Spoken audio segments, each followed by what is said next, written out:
Hey everyone, and welcome back to another video. Battle for Azeroth is out, and somehow I'm still alive. Yeah, that was a really intense few weeks. I think we did like 24 videos in 3 weeks, plus 3 from Blizzard. It ended up being like 68k of words for final scripts and nearly 100k with drafts included. So that was all a little bit silly, but we've crossed the line. Battle for Azeroth is out, and you know what? Things are going better than ever, so we're going to be keeping up the pace. The channel is back to its regular schedule for now, but I've got a few 3 to 6 month off projects that the extra time is going to be going into. Oh, and you know, playing World of Warcraft as well. But before we get into the news, the August Patreon art is here. You can pick these up over at the Patreon page, and yeah, they're really gorgeous. And Patreon's also getting back to normal now, so over that you'll find more in the way of vlogs, and we'll soon have our production in order such that, you know, early access will be properly a thing again. And then as for content that's up now, there's a vlog covering my workflow philosophy, which is something that very much helped me through the BFA madness, so you can check that out. Now, there's a lot to talk about today. I'm going to be going easy in the format for this week's news because, to be honest, I'm really damn tired, and you're totally fine to tab away and just listen to this in the background while you grind out the billionth world quest. So, Azshara's up first, and let's just get right into it. Blizzard have been teasing her since the announcement of Battle for Azeroth, and well, we just got the Gamescom key art. Look who's in the center. It's Queen Azshara. Now, of course, Azshara's Warbringers episode, it mysteriously went missing. What does all this mean? Well, it's pretty damn clear to me that we are going to find out about patch 8.1 and Queen Azshara at Gamescom. Now, well, potentially, I suppose. We also can't forget that PAX is at the end of August, and Ian Hazzikostas is actually a keynote speaker for it, which means that he will at least be at the event. So what if we got the Warbringers Azshara at Gamescom, and then either a patch reveal during Gamescom or a patch reveal later on in PAX. Now, that would directly line up with what was done for patch 7.1 when it was teased and launched all the way back in 2016 for Legion. So that's likely what's going down. It's almost certainly about Azshara, so let's talk about Azshara, specifically what could happen and what that content could look like. Now, Azshara has clearly been trying to soften us up in BFA. Now, spoilers ahead, time code on screen if you want to skip that, because to talk about the future of the content, I kind of need to summarize the strategic situation once either faction's at 120. So she is behind Zul's plan to release Gul'dan, and she was of course pretty directly involved with the corruption of Lord Stormsong, the Tide Priests, the Way Crests, and all the Naga incursions into Stormsong. So how did her plans go? Well, part of what she did with Kul'Tiras was essentially have the Tide Priests trap the main fleet in a kind of magical storm. That's what allowed Ashmain to basically pose so much of a threat. That got thwarted, and Kul'Tiras ends the 8.0 questing being a unified nation with most of its main threats being vanquished. As for the Horde, well, initially it seems like the Xandalari are far more powerful, but it quickly falls to pieces. A general rebels, the council betrays the king, Talanji's expedition doesn't really succeed, it leads to the deaths of the whole thing, of many trolls, it severely weakens the military, an important Loa dies, and then the final seal of Uldir is broken, which unleashes an old god in the already weakened continent. It's almost comical how screwed the Xandalari are right now. And as you can see, well, the plans for Kul'Tiras, they didn't really plan out, but her plans for Xandalar, they certainly did. So it could be that Azshara now sees this as the time to strike right after we would have weakened ourselves against Gul'dan. So that's the broad plot. It seems pretty clear, but how would it translate to content? Well, Blizzard has 3 broad designations of patches. You've got the large patches like 7.2 and 7.3, you've got the medium-sized ones like 7.1, and then finally the minor patches like 7.15 and 7.25 and 7.35. Interestingly, in Legion, they were all spaced 77 days apart. So that was kind of cool, but typically the large patches, they're the only ones that bring a large amount of world content, at least in terms of new locations and new art. So when we think about Legion, well, 7.2 had Broken Shore, 7.3 had Argus, though to be honest, 7.2's world content was pretty much pants. And it's clear that all the effort was going into Argus, but overall, you can sort of see that the patch cycle, it has patterns, but it's maybe a little bit less rigid than it would have felt maybe in Mists of Pandaria. Now, we are pretty sure that we do know what's coming with 8.1 with the Azshara raid. They pretty much said that. Now, if things sort of follow the same pattern as Legion, then the raid would release 2 to 3 months after the patch drops, just like with Nighthold, Tomb of Sargeras, and Taurus. That would put the Azshara raid being early 2019, and the rest of the patch content dropping sometime sometime either late Q3, early Q4 this year. So what would the world content be? Well, if we're to assume that there's a new landmass, probably a smaller one, if we're to assume that's in the cards, then we could see her raise an island. Now, Nazjatar could be that island. It's the ancient night elf capital. It's her seat of power. Blizzard are probably not going to do big underwater content because how it's basically disorienting for many players, as was proven by the split reaction to Vashir, which personally I did enjoy. Now, if you look at the location of Nazjatar, it's pretty interesting because it's almost right in between Kul'Tiras and Zandalar. They could at least do it that way. Now, that would be the perfect location for the factions to clash. So here's an idea. What if Azshara was to sort of place bait there? Maybe a big Azerite MacGuffin. Both factions rush towards it. We have a big slice of the faction war in the middle of the sea with our two brand new fleets that we just secured, and suddenly the raid opens up and stuff gets serious. I think that would be pretty cool. Now, a more traditional thing that they could do is raise up an island, put some world content there, and then have the raid. Now, it's possible that there won't be a new zone. In fact, I think it's kind of likely. However, I'm not exactly sure how they could work in the Azshara raid. You see, with patch 7.1, well, Suramar was already in the game, as was the Nighthold, so yeah, there was a physical location. We actually don't have a physical location for Azshara's raid unless there is something more serious going on with the Shrine of the Storms that we don't really know about. I suppose a more traditional version of this patch could be Azshara setting up shop in some of the existing zones, maybe adding a new layer of content to the world. I actually think that could be fantastic. As an example, if they were to make it, say, more systemic instead of just packing in a bunch of new world quests. So what if Azshara's Naga are actively trying to capture our settlements? Players could maybe beat them back. Basically, you could have an ongoing war. You see, I think war mode has been very successful for many players because it allows for almost infinitely replayable world content. Now, of course, if you don't like PvP, you're not going to enjoy war mode. Well, what if you have something similar in the replayability with the world content, but just have it not be PvP? I think that could be pretty great in terms of making content that's far more engaging than, say, the Legion invasions of 7.2. And doing something like that would also make sense because we've only just got these two new continents. Like 3 months in is maybe a bit too soon for us to get a new location to explore. I don't think players would really feel a need for that. Now, what else will this patch contain? Well, I'm anticipating a new warfront, potentially the Barons. We'll also very likely get the Kultiran humans and Zandalari Troll allied races, so quite a lot for an early patch, but it kind of seems like that's roughly what's in the cards from where I'm sitting anyway. But as always, not knowing is the exciting part of this expansion, because past Azshara, we have no idea where it could go. They could double down on the faction war, they could double down on the old gods, on the external void threat. They could go right into the death stuff that they've been, really propping up recently. Perhaps a mix of 2 or 3 of those elements. Blizzard have so many dangling lore threads to run with that we're almost certainly going to get a more clear picture as this month progresses with those 2 conventions. So with that, let's just talk about BFA itself. Now, I'm probably going to do a BFA review within the next month or something like that, but I just want to talk about my early thoughts. So let's start off with the leveling, where I actually had a really strange experience. Yeah, this is a really odd one. So I did not play much of the leveling zones during the beta. Now, they left a good impression on me, actually, but I just didn't really want to play them that much. I was more focused on the class changes and that sort of thing. So it was kind of weird when I hopped into it this time. I didn't feel that engaged. It felt distinctly okay, and I was kind of relieved that it was done by the end, which really caught me off guard and was kind of surprising. Now, I think this is the case for a few different reasons. First of all, I probably could have been a bit better slept. Second of all, I think that there's maybe a bit of a disconnect from the immediate story of the faction war and then going over to these zones. Now, in terms of the storylines of the zones, I've only done Zandalar so far fully. I think that Zandalar has lots of great plot lines, but maybe the issue that I would have is pacing. It feels like there's a lot of side quests. It's not always that distinct whether a quest is a part of the main quest or is a side quest, and that means that the narrative does feel kind of slow and ponderous.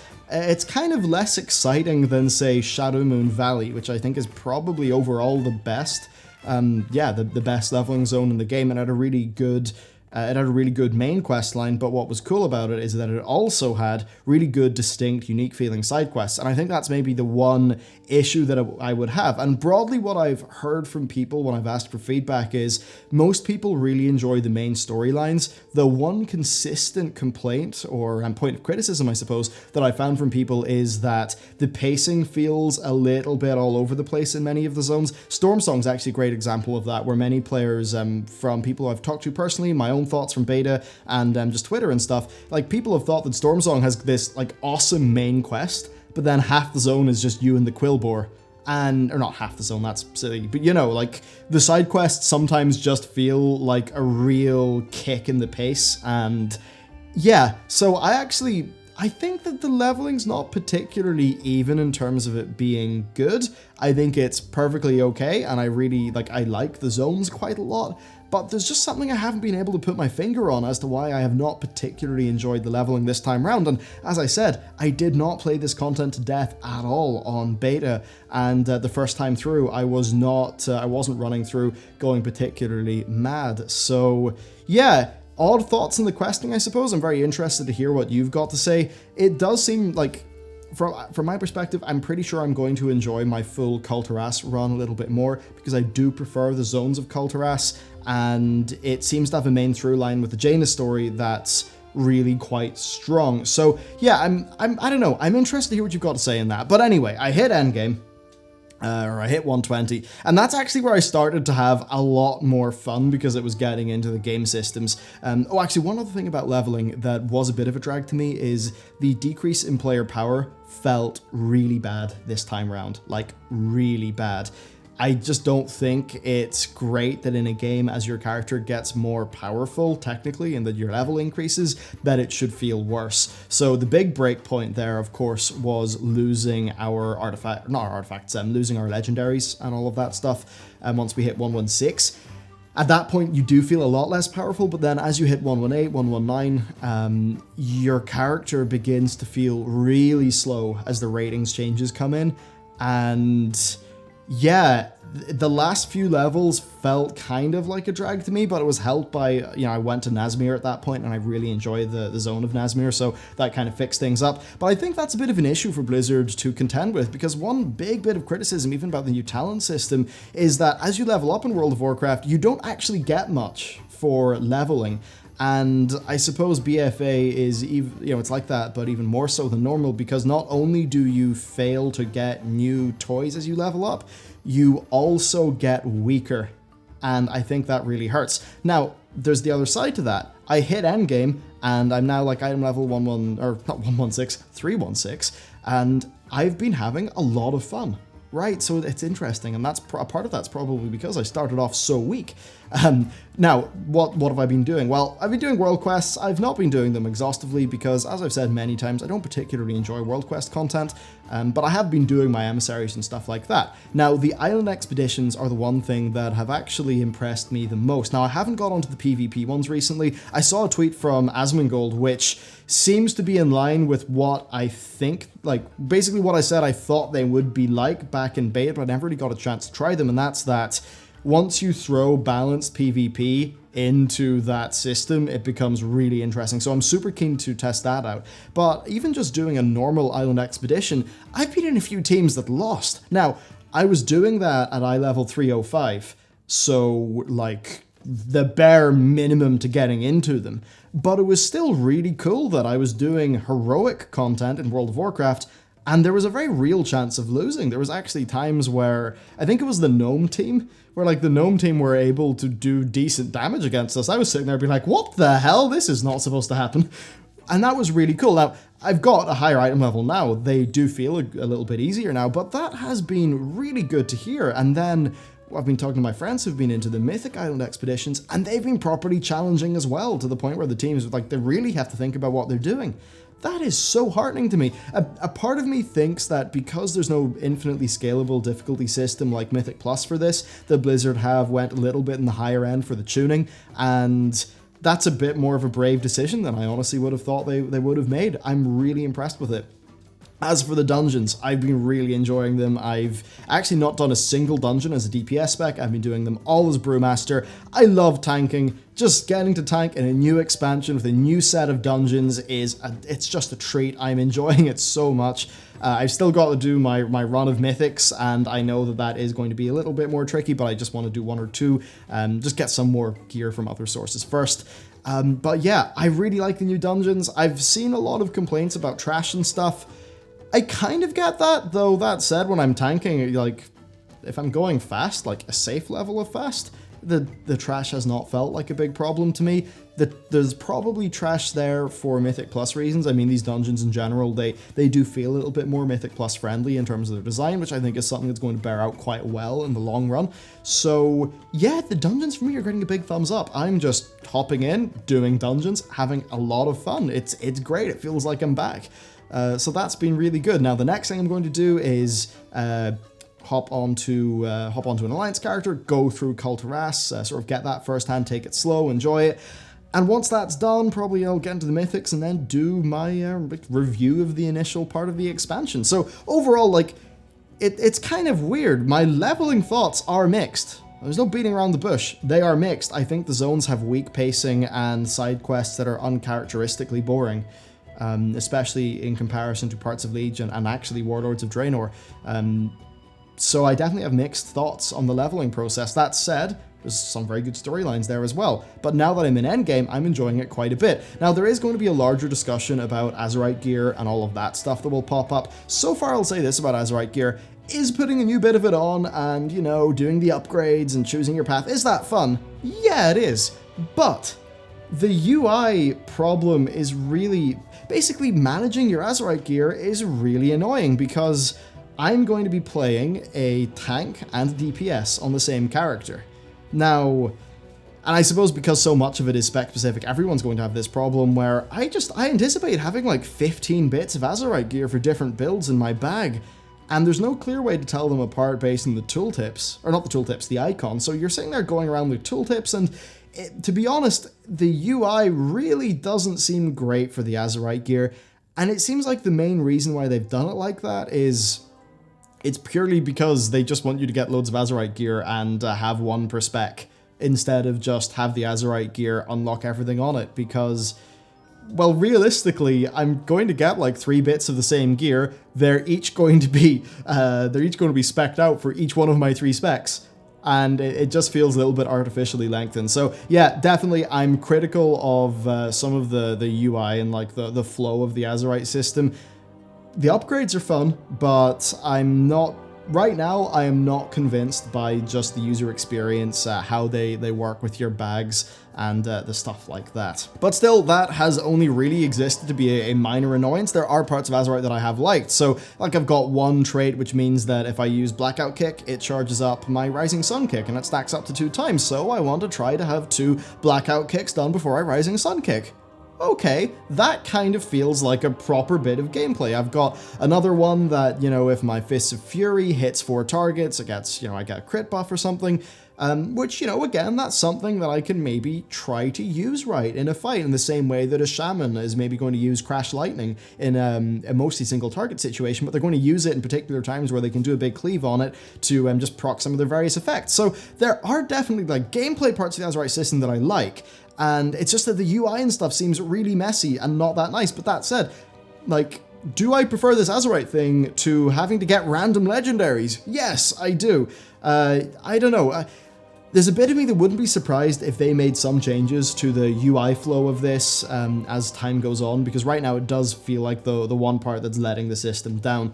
But yeah, overall, like, definitely there's mixed things there, but right now I will say I am having fun by, you know, doing the dungeons and the island expeditions. I think that island expeditions are a fantastic bit of content. They really do improve the game for me, because previously where I would have been doing an island expedition now, in the past, I would have been grinding out world quests. I would absolutely rather do an island expedition. I think that they are just potentially a really fantastic thing for the game, and yeah, I'm just dead keen to see what Blizzard does with them over time. So with the pillars of the game really being island expeditions and raids and Mythic Plus, I think that's a pretty healthy state for the end game to be in. And then if you want to do your war campaign and your war fronts, there's other, like, lots of little side systems in there. And I suppose one other nice thing is, you know, we've got some other quests and things appearing at endgame. So there's the Pride of Cult of Ras stuff. There's also the continued story with Vol'jin that appears at endgame. There's both the war campaigns. There's quite a lot to sink into, and right now I'm just sort of taking it at my own pace and enjoying it. I'm especially getting into tanking, because now that I'm doing it with the context of a character that I care about that matters, I just want to tank all the time and get the gear, kill the mobs, and yeah, I'm back into the flow of it. So there you go. That is my initial thoughts and impressions of BFA. You know, there's mostly it feels positive, but as always, you know, I like to bring up the points of criticism because I think that's, you know, where we can all sort of grow and learn. So that's it for this video. Yeah, BFA Impressions. Perhaps we'll see what's up with Azshara pretty damn soon, and I'm dead excited to see what they do with that. So thank you very much for watching this video. You can check out the Patreon if you want to take a look at the new monthly art for August, as well as the other stuff that's there. And yeah, with all that said, I will see you next time.